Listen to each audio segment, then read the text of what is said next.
The way I blend my Western and my traditional wellness is, for the traditional, I like to smudge every day, and that really gets my day going in the right direction. For my Western, obviously I take insulin and I take eye drops, so the medicine is working, and I think that with the stress relief and the ability to smudge and to talk to someone about my feelings is really helpful because there's no judgment. Ryan Hooey remembers when he lost his sight like it was yesterday.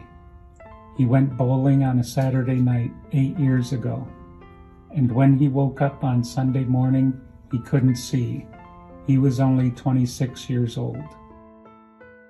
Diagnosed with type 1 diabetes when he was 7, Ryan learned to give himself insulin injections and managed his diabetes as a young adult. He excelled in sports, earning a college baseball scholarship.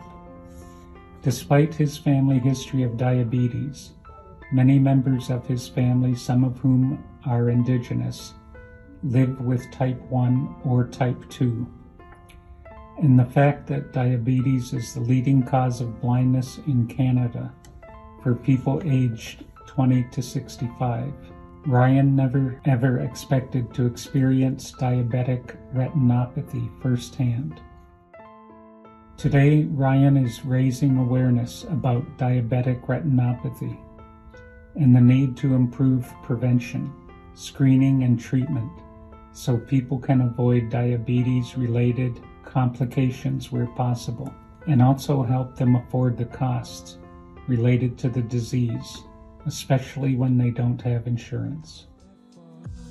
I keep rocking, I keep rolling. Appreciate what it means to keep swollen. I think now about it all and we come so far, yeah.